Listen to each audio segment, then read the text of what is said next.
अस्सलाम वालेकुम, welcome to my channel spicy foods kitchen.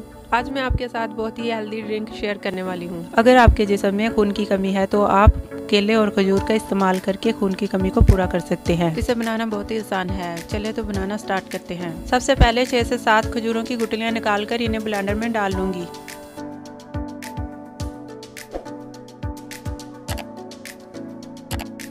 चार से 5 केले डाल लूंगी।